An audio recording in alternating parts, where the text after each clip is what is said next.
ಎಲ್ಲರಿಗೂ ನಮಸ್ಕಾರ. S L Bhyrappa ಅವರ ತಬ್ಬಲಿಯು ನೀನಾದೆ ಮಗನೇ ಕಾದಂಬರಿಯನ್ನು ಮುಂದುವರಿಸೋಣ. ಪುಣ್ಯಕೋಟಿ ಮತ್ತು ಹುಲಿಯ ನೆನಪಿಗಾಗಿ ಕಾಳೇನಹಳ್ಳಿಯಲ್ಲಿ ಒಂದು ದೇವಸ್ಥಾನದ ನಿರ್ಮಾಣ ಆಗ್ತಾ ಇರುತ್ತೆ. ಅದಕ್ಕೆ ನಿತ್ಯ ಪೂಜೆ ಮಾಡಲಿಕ್ಕೆ ಅಂದ್ಬಿಟ್ಟು ವೆಂಕಟರಮಣನಿಗೆ ಅಂದ್ಬಿಟ್ಟು ಸ್ವಲ್ಪ ಹೊಲ, ದನ ಕರುಗಳು ಎಲ್ಲವನ್ನು ಗೌಡಜ್ಜ ಕೊಡ್ತಾನೆ. ಈ ಸಮಯಕ್ಕೆ ಸರಿಯಾಗಿ ಆತನ ಹೆಂಡತಿ ಅಂದರೆ ಹಿರಿಯಗೌಡತಿ ಅನಾರೋಗ್ಯ ಪೀಡಿತಳಾಗಿ ಮಲ್ಕೊಂಡಿರ್ತಾಳೆ. ಆಕೆಗೆ ಹಾಗಿದ್ದಾಗಲೂ ಕೂಡ ತನ್ನ ಗಂಡಂದೇ ಯೋಚನೆ, ತಾನು ಹೋದ ನಂತರ ಇವನನ್ನ ಯಾರು ನೋಡ್ಕೊಳ್ತಾರೆ ಅನ್ನೋ ಒಂದು ಆತಂಕ ಆಕೆನ ಕಾಡ್ತಾ ಇರುತ್ತೆ. ಜೊತೆಗೆ ಮೊಮ್ಮಗನ್ನ ನೋಡಬೇಕು ಅನ್ನೋ ಒಂದು ಆಸೆನೂ ಆಕೆನ ಕಾಡ್ತಾ ಇರುತ್ತೆ. ಕತೆಗೆ ಹೋಗೋಣ. ಒಂದೇ ಸಮನೆ ಹಾಸಿಗೆ ಮೇಲೆ ಮಲಗಿ ಅವಳ ಒಂದೊಂದು ಪಾರ್ಶ್ವದಲ್ಲೂ ಕಿತ್ತು ಗಾಯ ಆಗ್ತಾ ಇರುತ್ತೆ. ಗೌಡಜ್ಜ ಮನೆಯಲ್ಲೇ ಬಟ್ಟೆಯಲ್ಲಿ ತಯಾರಿಸಿದ ಶ್ರೀಗಂಧದ ಎಣ್ಣೆ ಸವರಿ ಅದನ್ನು ಮಾಯಿಸೋಷ್ಟರಲ್ಲಿ ಇನ್ನೊಂದು ಕಡೆ ಹೊಸ ಗಾಯ ಆಗ್ತಾ ಇರುತ್ತೆ. ದಿನವೂ ಸಂಜೆ ಹೊತ್ತಿಗೆ ವೆಂಕಟರಮಣ ಬಂದು 1 ಗಂಟೆ ಹೊತ್ತು ಕೂತಿದ್ದು ಮಾತಾಡ್ಕೊಂಡು ಹೋಗ್ತಾ ಇರ್ತಾನೆ. ಒಂದಿನ ಗೌಡಜ್ಜ ಅವನಿಗೆ ಹೇಳ್ತಾನೆ, ಮಗ, ನಿಮ್ಮ ಅಜ್ಜಿಗೆ ಹಿಂಗಾಗೈತೆ, ಬ್ಯಾಗ ಬರದೇ ಇದ್ದರೆ ಮಕ ಸಿಕ್ಕಲ್ಲ ಅಂತ ಹೇಳ್ಬಿಟ್ಟು ಒಂದು ಕಾಗಜ ಬರೆದು ಬಿಡು ಆ ಮೊಮ್ಮಗನಿಗೆ. ಸೂಳೆ ಮಗ ಬಂದರೆ ಬರಲಿ ಬಿಡಲಿ ಅಂತ ಸ್ವಲ್ಪ ಸಿಟ್ಟಿನಿಂದಲೇ ಹೇಳ್ತಾನೆ. ವೆಂಕಟರಮಣ ಮರುದಿನವೇ ಹೋಬಳಿಗೆ ಹೋಗ್ತಾನೆ. ಒಂದು ಕಾಗದವನ್ನು ಬರೆದು ಹಾಕಿ ಬರ್ತಾನೆ. ಅಷ್ಟರಲ್ಲಿ ಗೌಡಜ್ಜನಿಗೆ ಇನ್ನೊಂದು ಕಷ್ಟ ಬರುತ್ತೆ. ಆ ತಾಲೂಕಿಗೂ ಪಕ್ಕದ ತಾಲೂಕಿಗೂ ಜಲ್ಲಿ ರಸ್ತೆ ಮಾಡಿ ದಿನವೂ ಅದರಲ್ಲಿ ಒಂದ್ಸಲ ಮೋಟಾರ್ ಹೋಗೋ ಹಾಗೆ ಸರ್ಕಾರದವ್ರು ಮಾಡ್ತಾ ಇದ್ದಾರೆ ಅಂತ ಒಂದು ವದಂತಿ ಹಬ್ಬತ್ತೆ. ಅಂದರೆ ಆ ಸುತ್ತಿನ ಜನ ತಾಲೂಕಿಗೆ ಹೋಗಬೇಕು ಅಂದರೆ ಇನ್ಮೇಲೆ ಮೋಟಾರಲ್ಲಿ ಕೂತ್ಕೊಂಡು ಹೋಗಬಹುದಾಗಿರುತ್ತೆ. ಇಷ್ಟು ಮಾತ್ರದ ಸುದ್ದಿ ಆಗಿದ್ರೆ ಕಾಳಿಂಗಜ್ಜನ ಮಟ್ಟಿಗೆ ಅದು ಯಾವುದು ಮಹತ್ವದ್ದು ಆಗಿರ್ತಿರ್ಲಿಲ್ಲ. ಅವನಿಗೆ ತಾಲೂಕಿಗೆ ಹೋಗೋ ಕೆಲಸನೂ ಇರ್ತಿರ್ಲಿಲ್ಲ. ಜೊತೆಗೆ ಹೋಗಲೇಬೇಕಾಗಿ ಬಂದರೆ ನಡೆಯೋಕ್ಕೂ ತ್ರಾಣ ಇಲ್ಲದೆ ಇದ್ದಿದ್ದ ಈ ಮುಪ್ಪಿನ ವಯಸ್ಸಲ್ಲಿ ಬಸವಣ್ಣ ಎಳೆಯುವಂತಹ ಒಂದು ಕಮಾನ್ ಗಾಡಿ ಆತಂಗೆ ಸಾಕಾಗಿರುತ್ತೆ. ಆದರೆ ಖಚಿತವಾದ ಒಂದು ಹೊಸ ಸುದ್ದಿ ಬರುತ್ತೆ. ಆವಾಗ ಅವನು ಉದ್ವಿಗ್ನನಾಗ್ತಾನೆ. ಅದೇನು ಅಂದರೆ ಅರುಣಾದ್ರಿಗಿರಿಯ ತಪ್ಪಲನ್ನು ಹಾಯ್ದು ಹೋಗೋ ಹೊಸ ರಸ್ತೆ ಅವನ ಗೋಮಾಳವನ್ನು ಅರ್ಧಕ್ಕೆ ಕತ್ತರಿಸ್ಕೊಂಡು ಹೋಗುತ್ತಂತೆ. ಸರ್ಕಾರದ ಜನರು ಅಳತೆಯನ್ನು ಮಾಡಿಕೊಂಡು ಹೋಗಿದ್ದಾರಂತೆ. ಅವರು ಟೇಪು ಹಿಡಿದು ಅಳೆಯೋದನ್ನು ಚಿನ್ನಯ್ಯನ ಮಗ ಎಂಗಟನೆ ನೋಡಿದ್ನಂತೆ. ಸುತ್ತಮುತ್ತ ಹಳ್ಳಿಗಳ ಗೋಮಾಳಗಳು ಹೊಲವೇ ಆಗೋಗಿದ್ರು ಕೂಡ ಗೌಡಜ್ಜ ತನ್ನದನ್ನು ಸಂರಕ್ಷಿಸ್ಕೊಂಡಿದ್ದ. ಕಳೆದ 20-22 ವರ್ಷಗಳಿಂದ ಅದು ಸರ್ಕಾರದ ಲೆಕ್ಕದಲ್ಲಿ ಹೊಲ ಅಂತ ಕಂಡಿದ್ರು ಕೂಡ ಅವನು ಹೊಲದ ಕಂದಾಯ ಕೊಡ್ತಾ ಇದ್ರು ಕೂಡ ಅದು ಅಖಂಡವಾಗಿ ಗೋಗ್ರಾಸದ ಭೂಮಿಯಾಗೆ ಉಳಿದಿರುತ್ತೆ. ಈಗ ಅದರ ಮಧ್ಯದಲ್ಲಿ ರಸ್ತೆ ಹಾದು ಹೋದರೆ ನಷ್ಟ ಆಗೋ ಭೂಮಿ ಎಷ್ಟು? ಅಲ್ಲದೆ ನಡುವೆ ಹೋಗೋ ರಸ್ತೆಯಲ್ಲಿ ದೇಶದ ಜನ ದನಕರುಗಳೆಲ್ಲರೂ ತಿರುಗಾಡಬಹುದು. 2 ಕಡೆ ಉಳಿಯೋ ಮಾಳವನ್ನ ಯಾವುದನ್ನ ಮೇದ್ರೂ ಕೇಳೋರಾದ್ರೂ ಯಾರು ಅನ್ನೋದು ಚಿಂತೆ ಹತ್ಕೊಳ್ಳುತ್ತೆ ಗೌಡಂಗೆ. ಈ ವಿಷಯ ತಿಳಿದ ಮರುದಿನ ಸಂಜೆಗೆನೆ ಆ ಹೋಬಳಿಯ ಶೇಕ್ದಾರರ ಜವಾನ ಬರ್ತಾನೆ. ಗೌಡಜ್ಜನಿಗೆ ಒಂದು ಸರ್ಕಾರಿ ನೋಟಿಸನ್ನು ಕೊಡ್ತಾನೆ. ಅದರ ವಿಷಯ ಏನು ಅಂತ ಕೇಳಿದಾಗ ಅವನು ಮತ್ತೆ ಅದೇ ಮಾತೇ ಹೇಳ್ತಾನೆ. ಸರ್ಕಾರ ಹೊಸದಾಗಿ ರಸ್ತೆ ಮಾಡ್ತಾ ಇದೆ. ರಸ್ತೆ ಕಾಳಿಂಗಗೌಡನ ಜಮೀನಿನ ಮಧ್ಯ ಹೋಗುತ್ತೆ. ಅಷ್ಟು ಭಾಗ ಜಮೀನನ್ನು ಸರ್ಕಾರದವರು ವಶ ಮಾಡಿಕೊಂಡು ಅದಕ್ಕೆ ತಕ್ಕ ಪರಿಹಾರವನ್ನು ಕೊಡ್ತಾರೆ. ಈ ಬಗ್ಗೆ ಜಮೀನ್ದಾರರದೇನಾದರೂ ತಕರಾರಿದ್ರೆ 1 ತಿಂಗಳ ಒಳಗೆ ಅಹವಾಲು ಮಾಡ್ಕೋಬೇಕು ಅಂತ. ಸಂಜೆ ವಿಷಯ ತಿಳಿದ ಮೇಲೆ ಗೌಡಜ್ಜಂಗೆ ರಾತ್ರಿ ಎಲ್ಲ ನಿದ್ದೆ ಬರೋದಿಲ್ಲ. ತನ್ನ ಗೋಮಾಳಕ್ಕೇನೆ ಯಾಕೆ ಯಾವಾಗಲೂ ಒಂದಲ್ಲ ಒಂದು ವಿಧದ ಸಂಚಕಾರ ಬರ್ತಾ ಇದೆ ಅನ್ನೋ ಪ್ರಶ್ನೆ ಅವನ ಮನಸ್ಸನ್ನು ಕೊರಿತಾ ಇರುತ್ತೆ. ಈಗ 1 ತಿಂಗಳಲ್ಲಿ ಹಳ್ಳಿಯ ದನಗಳಿಗೆಲ್ಲ ಚಪ್ಪೆ ರೋಗ ಬಂದಿತ್ತು. ಅವನೇ ಕಾಳೇನಹಳ್ಳಿಯ ಎಲ್ಲ ದನಗಳಿಗೂ ಔಷಧ ಮಾಡಿದ್ರು ಕೂಡ ಅವನ ದೊಡ್ಡಿನಲ್ಲೇನೆ 2 ಹಸುಗಳು ಸತ್ತು ಹೋಗಿದ್ವು. ಆ ದುಃಖನೇ ಇನ್ನೂ ಪೂರ್ತಿ ನಂದಿರಲಿಲ್ಲ. ಈಗ ಗೋಮಾಳವೇ ಒಡೆದು ಹೋಗುವಂಥ ಸಂದರ್ಭ ಬಂದಿದೆ. ಈ ನನ್ನ ಮಕ್ಕಳು ಮೋಟಾರ್ ಹಾಕದೇ ಇದ್ರೆ ಏನಾಯ್ತದೆ? ಎತ್ತಿನ ಗಾಡಿ ಮೇಲೆ ಕುಂತ್ಕೊಂಡು ಹೋಗೋಕ್ಕಾಗಲ್ವಾ ಅಂತ ಅವನು ರಾತ್ರಿ ಎಲ್ಲ ತನ್ನಲ್ಲಿ ತಾನೇ ಯೋಚನೆ ಮಾಡ್ತಾ ಇದ್ದ. ಈ ಕಡೆ ಗೌಡಜ್ಜಿ ಒಂದೇ ಮಗ್ಲಲ್ಲಿ ಮಲಗಿದ್ಲು. ಆಕೆಗೆ ಪ್ರಜ್ಞೆ ಚೆನ್ನಾಗೇ ಇತ್ತು. ತಾಯವನು ಎಚ್ಚರವಾಗಿ ಹೊರಲಾಡ್ತಾನೆ ಇದ್ಲು. ತನ್ನ ಮನಸ್ಸಿನ ಚಿಂತೆಯನ್ನು ಅವ್ರ ಸಂಗಡ ಗೌಡಜ್ಜ ಹೇಳ್ಕೊಂಡ. ಆದರೆ ಅವನಿಗೆ ಸಮಾಧಾನ ಹೇಳಕ್ಕೆ ತಾಯವನಿಗೆ ನಾಲ್ಗೆ ಇಲ್ಲ. ಏನೋ ಹೇಳಕ್ಕೆ ಅಂತ ಪ್ರಯತ್ನ ಮಾಡಿದ್ರೆ ಗೌಡಜ್ಜಿಗೆ ಸ್ಪಷ್ಟವಾಗಿ ಮಾತಾಡುವಂತಹ ತ್ರಾಣನೂ ಇರಲಿಲ್ಲ. ಬೆಳಗ್ಗೆ ಎದ್ದವನೇ ಗೌಡಜ್ಜ ಅಗ್ರಹಾರಕ್ಕೆ ಹೋದ. ನೋಟಿಸನ್ನು ವೆಂಕಟರಮಣನಿಗೆ ತೋರಿಸ್ದ. ಇದಕ್ಕೆ ಏನಾದರೂ ಮಾಡಿ ತಪ್ಪಿಸ್ಬೇಕು ಅಂತ ಇಬ್ರು ತೀರ್ಮಾನ ಮಾಡಿಕೊಂಡ್ರು. ನೋಟಿಸು ಆಗಲೇ 20 ದಿನ ಹಿಂದಿನ ತಾರೀಕಿಂದು. ಇಲ್ಲಿಗೆ ಬರೋದು ತಡವಾಗಿದೆ. ಹಾಗಾಗಿ ಹೊನ್ನನ ಗಾಡಿ ಕಟ್ಟಿಸ್ಕೊಂಡು ತಕ್ಷಣ ಅವರಿಬ್ರು ಹೋಬಳಿ ಕಡೆಗೆ ಹೊರಡ್ತಾರೆ. ಶೇಕ್ದಾರರು ಮತ್ತು ಸಬ್ ಓವರ್ಸಿಯರನ್ನ ಕಾಣ್ಲಿಕ್ಕೆ ಹೋದಾಗ, ರಸ್ತೆ ಅರ್ಜೆಂಟ್ ಆಗಬೇಕು, ಸರ್ವೆ ಆಗಿ ಹೋಗಿದೆ, ನಮ್ಮ ತಾಲೂಕಿನ ಕಡೆಯಿಂದಲೂ ಕೆಲಸ ಶುರು ಆಗಿದೆ, ರಸ್ತೆ ಹೋಗೋ ಖಾಸಗಿ ಜಮೀನುಗಳನ್ನ ಅಕ್ವೈರ್ ಮಾಡ್ಕೊಳ್ಳೋಕ್ಕೆ ಆರ್ಡರ್ ಸಹ ಬಂದಿದೆ, ನಿಮ್ಮ ಜಮೀನು ಹೋಗೋಕ್ಕೆ ಸರ್ಕಾರದವರು ನಿಮಗೆ ಒಂದಿಷ್ಟು ಕಾಂಪನ್ಸೇಷನ್ ಅಂತ ದುಡ್ಡು ಕೊಡ್ತಾರೆ, ಜಮೀನಿನ ಬೆಲೆ, ಅದರ ಫಲವತ್ತು ಮೊದಲಾದವೆಲ್ಲವನ್ನು ಬರೆದು ನೀವು ಅಹವಾಲು ಮಾಡ್ಕೋಬೇಕು ಅಂತ ಶೇಕ್ದಾರ್ ಹೇಳ್ತಾರೆ. ಆಗ ಗೌಡಜ್ಜ ಹೇಳ್ತಾನೆ, ಯಪ್ಪ ಏನಾರು ಮಾಡಿ ನನ್ನ ಮಾಳತಂಟೆಗೆ ಅವ್ರು ಯಾರು ಬರ್ದಂಗೆ ಮಾಡೋಕ್ಕಾಗಕ್ಕಿಲ್ವಾ ಅಂತ ಕೇಳ್ತಾನೆ. ಏನು ಮಾಡಿದ್ರು ಆಗಲ್ಲ ಅಜ್ಜ, ಸರ್ವೆ ಮಾಡಿರೋದನ್ನ ಎಕ್ಸಿಕ್ಯೂಟಿವ್ ಎಂಜಿನಿಯರೇನೆ ಅಪ್ರೂವ್ ಮಾಡಿದ್ದಾರೆ.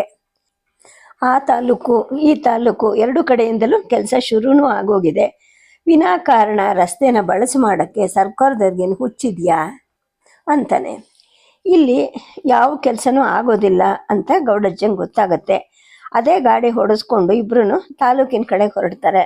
ಈಗ 22 ವರ್ಷದಲ್ಲಿ ಇದ್ದ ಅಮಲ್ದಾರರು ಇದ್ರೆ ಏನಾದರೂ ಮಾಡ್ತಾ ಇದ್ರೋ ಏನೋ, ಆದರೆ ಈಗಿನವ್ರು ಹೇಗೋ ಏನೋ. ಆದ್ರೆ ವೆಂಕಟರಮಣ ಒಂದು ಅರ್ಜಿ ಬರೀತಾನೆ. ಅದನ್ನ ಕೈಲಿ ಹಿಡ್ಕೊಂಡು ಗೌಡಜ್ಜ ಒಳಗಡೆ ಹೋದಾಗ ವೆಂಕಟರಮಣ ಜೊತೆಲಿ ಹೋಗೋ ಹಾಗಿಲ್ಲ, ಯಾಕೆಂದ್ರೆ ಅವನು ಸ್ಕೂಲ್ ಮೇಸ್ಟ್ರು, ಸರ್ಕಾರಿ ನೌಕರ. ಈ ವಿಷಯದಲ್ಲಿ ನೀನು ಹೇಗೆ ಬಂದೆ, ನಿನ್ನ ಇಲಾಖೆಗೆ ರಿಪೋರ್ಟ್ ಮಾಡಿಬಿಡ್ತೀನಿ ಅಂತ ಅಮಲ್ದಾರರು ರೇಗಿದ್ರೆ ಏನು ಗತಿ? ಹಾಗಾಗಿ ಗೌಡಜ್ಜನೇ ಅರ್ಜಿ ಕೊಟ್ಟ. ಅಮಲ್ದಾರರಿಗೆ ಅಡ್ಡ ಬಿದ್ದ. ನಿಂದನ ಮೇಯೋ ಜಾಗ ಉಳಿಲಿ ಅಂತ ಈಗ ಸರ್ಕಾರದ ಪ್ಲಾನ್ ಬದಲಾಯಿಸ್ಬೇಕೇನೋ ಮುದುಕ, ಸರ್ಕಾರ ಅಂದ್ರೆ ಏನು ಅನ್ಕೊಂಡಿದ್ಯಾ ಅಂತ ಹುಡುಗ ಸಾಹೇಬ ರೇಗ್ದ. ಯಪ್ಪ ಗೋತಾಯಿ ಭೂಮಿ ಕಣಪ್ಪ, ಅದು ಹೆಂಗಾರ ಮಾಡಿ ಉಳಿಸು, ನಿಂಗೆ ಪುಣ್ಯ ಬರ್ತೈತೆ ಅಂತ ಗೌಡಜ್ಜ ಕೈ ಮುಕ್ಕೊಂಡು ಹೇಳ್ದ. ಗೌಡಜ್ಜ ಅವರನ್ನ ಏಕವಚನದಲ್ಲಿ ಮಾತಾಡ್ಸಿದ್ದಕ್ಕೋ ಅಥವಾ ಪಾಪ ಪುಣ್ಯದ ಮಾತಾಡಿದ್ದಕ್ಕೋ ಏನೋ ಮತ್ತೆ ಅದೇ ಸಾಹೇಬರಿಗೆ ಸಿಟ್ಟು ಬರುತ್ತೆ. ನಿಂಗೇನು ಬುದ್ಧಿ ಇಲ್ವೇನೋ ಮುದುಕ, ಯಾವ ಊರೋ ನಿಂದು ಅಂತ ಮತ್ತೆ ಗರ್ಜನೆ ಮಾಡ್ತಾನೆ. ಮುದುಕನ ಧೈರ್ಯ ಈಗ ಹುಡುಗ ಹೋಗುತ್ತೆ, ನಾಲ್ಗೆ ಒಣಗತ್ತೆ. ಅವನು ಪ್ರಯತ್ನಿಸಿದ್ರು ಮಾತು ಹೊರಬರೋದಿಲ್ಲ. ಆಗ ಸಾಹೇಬ್ರು ಹೇಳ್ತಾರೆ, ಸರ್ಕಾರ ಏನು ಮಾಡಬೇಕು ಅಂದ್ರು ಹಳ್ಳಿಯವ್ರ ತರಲೆಗಳು ಇದ್ದೇ ಇರುತ್ತೆ. ಆಯಿತು, ಈಗ ನೀನು ಊರಿಗೆ ಹೋಗು, ನಾನು ಆಮೇಲೆ ಎಲ್ಲನೂ ಮಾಡಿಕೊಡ್ತೀನಿ ಅಂತಾನೆ. ಯಪ್ಪ ಖಂಡಿತ ಅಂತ ಗೌಡಜ್ಜ ಹೇಳ್ತಾ ಇದ್ದಾಗ, ನಾನು ಒಂದ್ಸಲ ಹೇಳಿದ್ಮೇಲೆ ಆಯಿತು ಇಲ್ವಾ, ನಡಿ ಈಗ ಹೊರಗೆ ನಡಿ ಅಂತ ಮತ್ತೊಮ್ಮೆ ಹುಕುಂ ಮಾಡ್ತಾರೆ. ಇವನು ಹೊರಗಡೆಗೆ ಬಂದು ತನ್ನ ತಲೆಗೆ ಕಟ್ಟಿದ್ದ ರುಮಾಲಿಂದ ಮುಖದ ಬೆವರನ್ನು ಒರೆಸ್ಕೊಳ್ತಾನೆ. ಹೊರಬಾಗ್ಲಲ್ಲೇ ನಿಂತ್ಕೊಂಡು ಎಲ್ಲವನ್ನೂ ಕೇಳಿಸ್ಕೊಂತಿರ್ತಾನೆ ವೆಂಕಟರಮಣ. ನಡೆದ ಸಂಗತಿಯನ್ನ ಹೇಳೋ ಅಗತ್ಯನೂ ಅವನಿಗೆ ಇರೋದಿಲ್ಲ.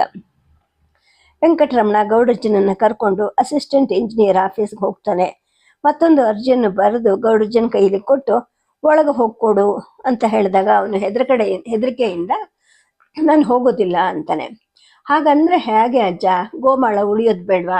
ಅವನೆಲ್ಲೋ ತಲೆ ತಿರ್ಕ ಅಮಲ್ದಾರ ಅಂದ್ರೆ ಎಲ್ಲರೂ ಹಾಗೆ ಇರ್ತಾರೆ ಅನ್ಕೊಂಡ್ಯಾ? ನೀನು ಒಳಗೆ ಹೋಗು ಅಂತ ಧೈರ್ಯ ಹೇಳಿ ಒಳಗೆ ಕಳಿಸ್ತಾನೆ. ಇವನು ಒಳಗಡೆ ಹೋಗ್ತಾನೆ. ಅರ್ಜಿಯನ್ನು ಮೇಜಿನ ಮೇಲಿಟ್ಟು ಅಡ್ಡ ಬೀಳ್ತಾನೆ. ಇಂಜಿನಿಯರು ಅರ್ಜಿಯನ್ನು ಓದ್ಕೊತಾರೆ, ಅವನು ಹೇಳಿದ್ದನ್ನು ಕೇಳಿಸ್ಕೊತಾರೆ, ರೇಗೋದಿಲ್ಲ. ಆಗಲಿ, ನಾನು ವಿಚಾರ ಮಾಡಿ ಹೇಳ್ತೀನಿ ಅಂತ ಹೇಳ್ತಾರೆ. ಹೆಚ್ಚು ಮಾತಾಡೋಕ್ಕೆ ಭಯ ಆಗ್ಬಿಟ್ಟು ಗೌಡಜ್ಜ ಸುಮ್ಮನೆ ಹೊರಗೆ ಬರ್ತಾನೆ.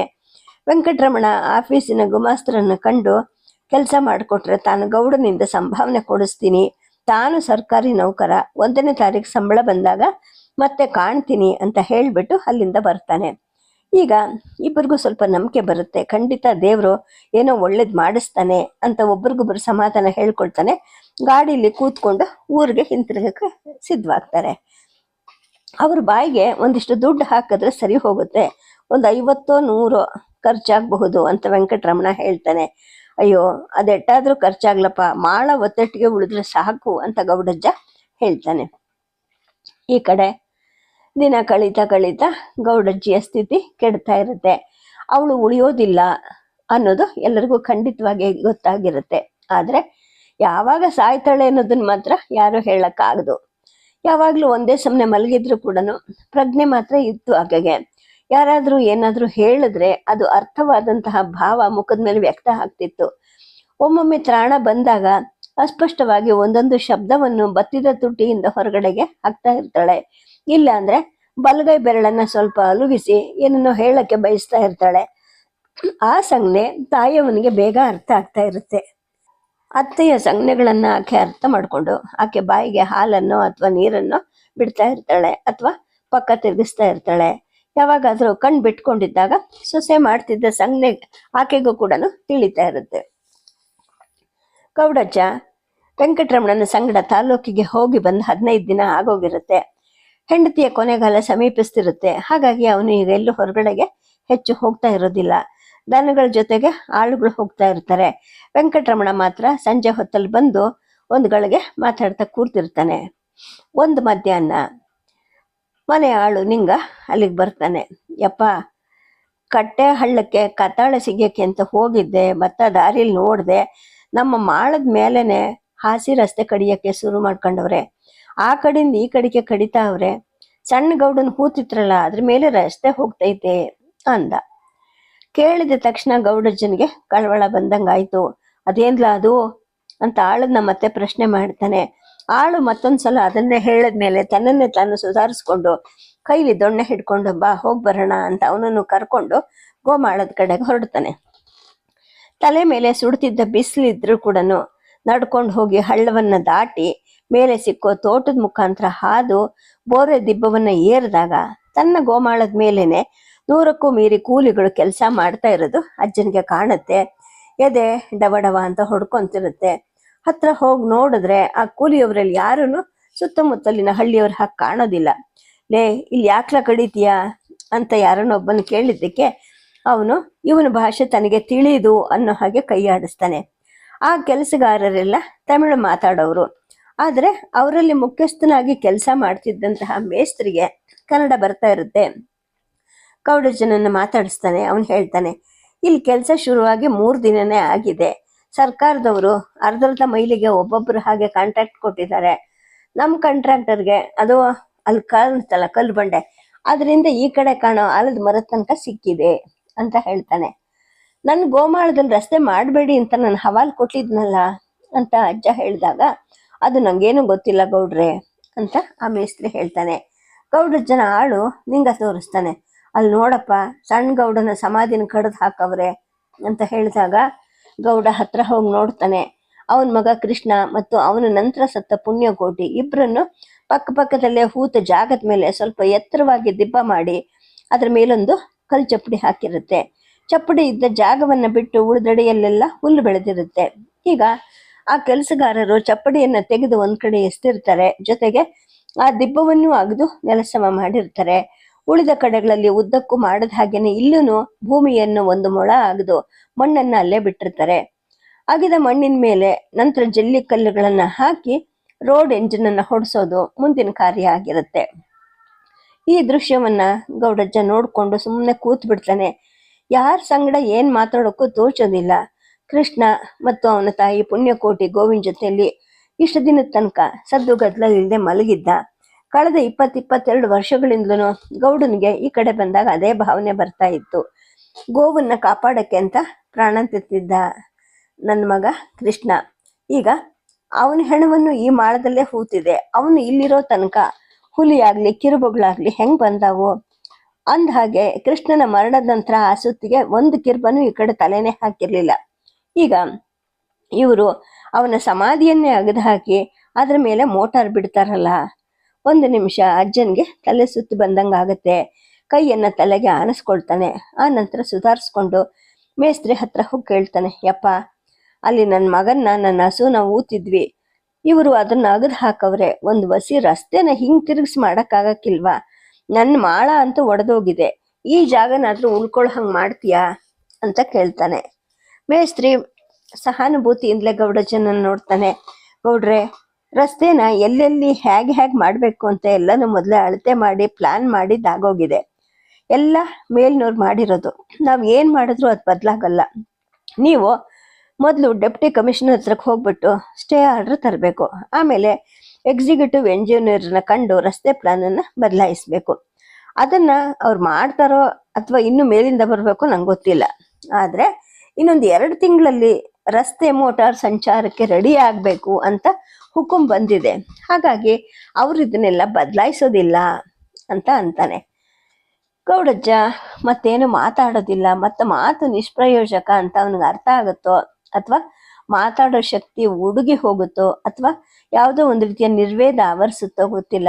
ಸುಮ್ಮನೆ ತನ್ನ ದೊಣ್ಣೆಯನ್ನ ಕೈಲಿ ಹಿಡ್ಕೊಂಡು ಹಿಂತಿರುಗಿ ಹೊರಟು ಬಿಡ್ತಾನೆ. ಆಳು ನಿಂಗ ಕೂಡ ಯಜಮಾನನ್ನ ಅನುಸರಿಸ್ಕೊಂಡು ಬರ್ತಾನೆ. ಅವರು ದಿಬ್ಬ ಇಳಿದು ತೋಟವನ್ನ ಹಾಯ್ದು ಬರ್ತಾ ಇರ್ಬೇಕಾದ್ರೆ ಅವ್ರನ್ನ ಹುಡುಕೊಂಡು ಎದುರುಗಡೆಯಿಂದ ಆಳು ಗೊರವ ಬರ್ತಾನೆ.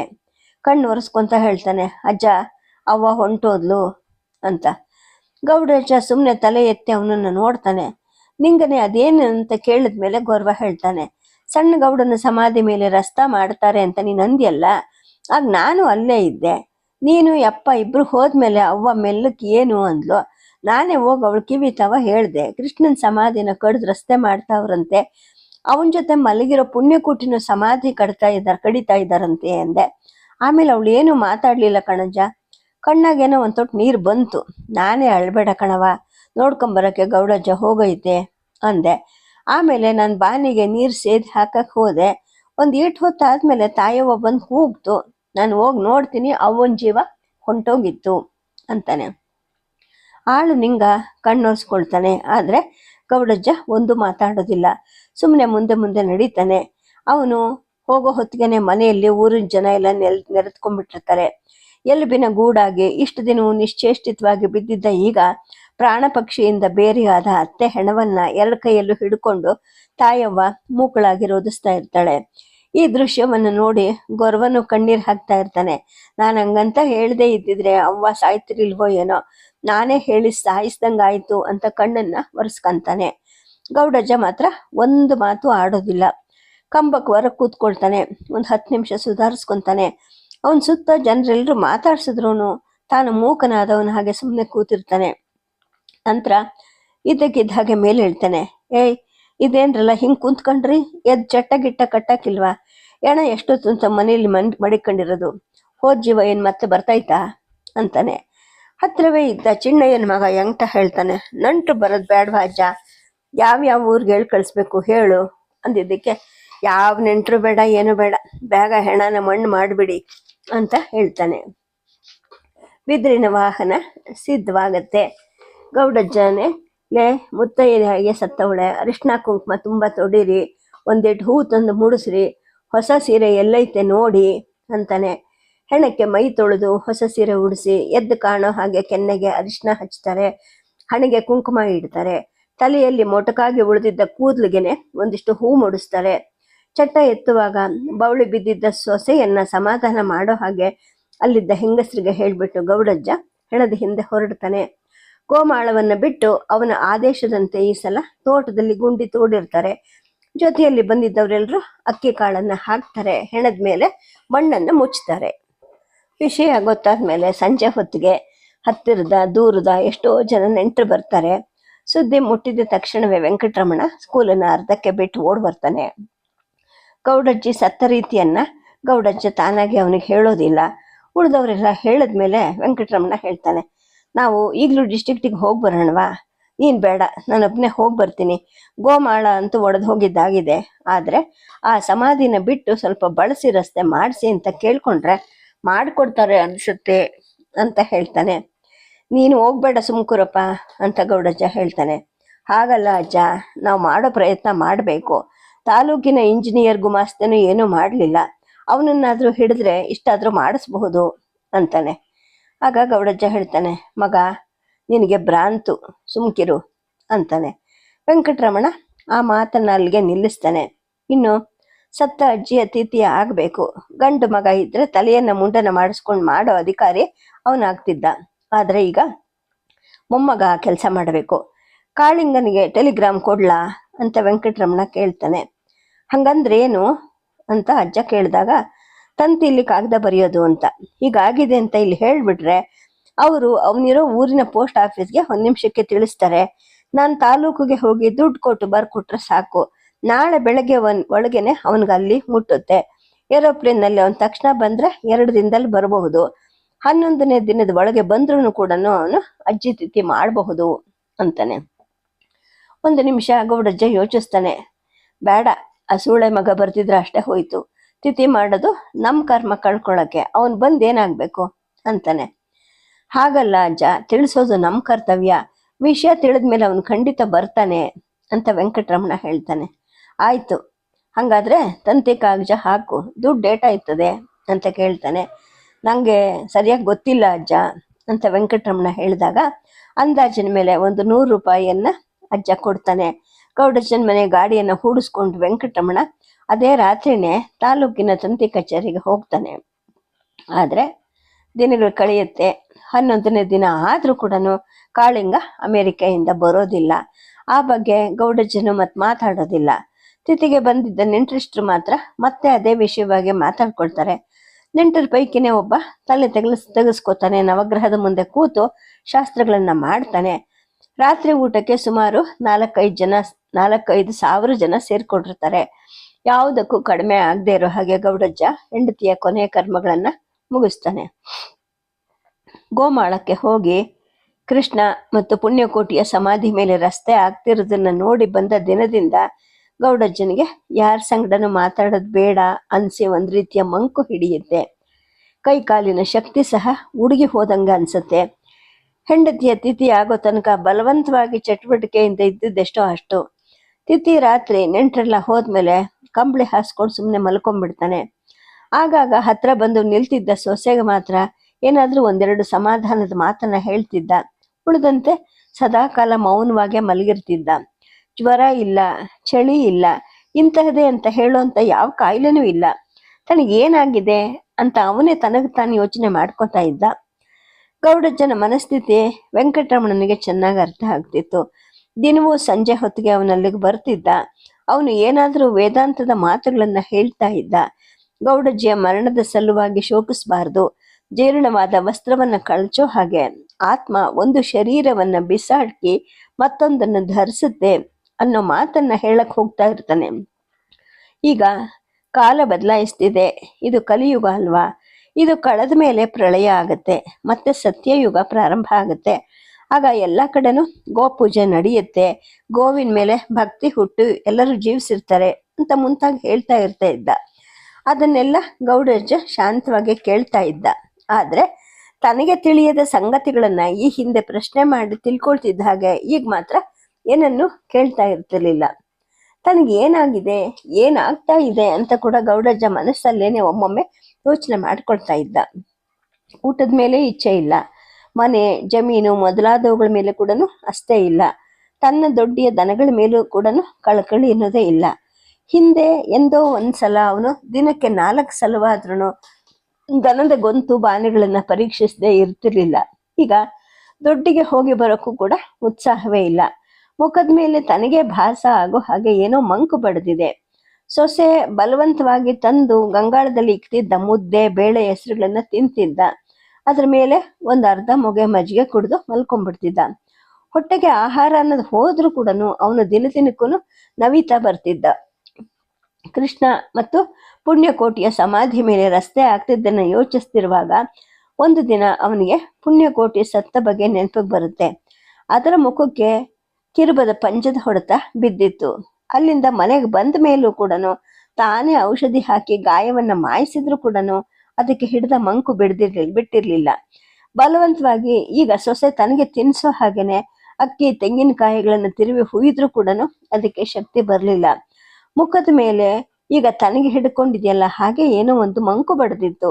ಅದ್ರ ಕಣ್ಣಲ್ಲೂ ಕೂಡ ಜೀವನೇ ಇರಲಿಲ್ಲ. ಈಗ ತನಗೂ ಹಾಗೆ ಆಗ್ತಾ ಇದೆ.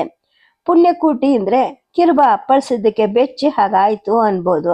ಆದ್ರೆ ನನಗೇನಾಗಿದೆ, ನಾನು ಏನನ್ನ ಕಂಡು ಬೆಚ್ಚಿದೆ ಅಥವಾ ಹೆದರ್ಕೊಂಡಿದ್ದೀನಿ, ನನ್ನನ್ನು ಅಪ್ಪಳಿಸಿರೋದಾದ್ರೂ ಏನು ಅಂತ ಯೋಚನೆ ಮಾಡ್ತಾ ಇದ್ದ. ದನ ಮನುಷ್ಯರು ಇಬ್ಬರು ಬುದ್ಧಿನೂ ಒಂದೇ ಅಲ್ವಾ ಅಂತ ಅವನು ಒಂದೊಂದ್ಸಲ ಪ್ರಶ್ನೆಯನ್ನು ಕೇಳ್ಕೊಳ್ತಾ ಇದ್ದ. ಅವನೇ ಉತ್ತರವನ್ನು ಹೇಳ್ಕೊಳ್ತಾ ಇದ್ದ. ದನದ ಬುದ್ಧಿ ಎಷ್ಟಾದ್ರೂ ಮನುಷ್ಯರಿಗಿಂತ ಒಳ್ಳೇದೇನೆ, ಅವರು ದೇವ್ರ ಜಾತಿ, ಮನುಷ್ಯ ಅಂದ್ರೆ ಕೆಟ್ಟ ಜಾತಿ ಅಂತ ಅನ್ಕೊಳ್ತಿದ್ದ. ಈಗ 1 ವರ್ಷದ ಹಿಂದೆ ಚಿನ್ನಯ್ಯ ಕೂಡ ಸತ್ತು ಹೋಗಿರ್ತಾನೆ. ಅವನ ಮಗ ವೆಂಕಟೇಗೌಡನೇ ಈಗ ಆ ಮನೆಗೆ ಯಜಮಾನ ಆಗಿರ್ತಾನೆ.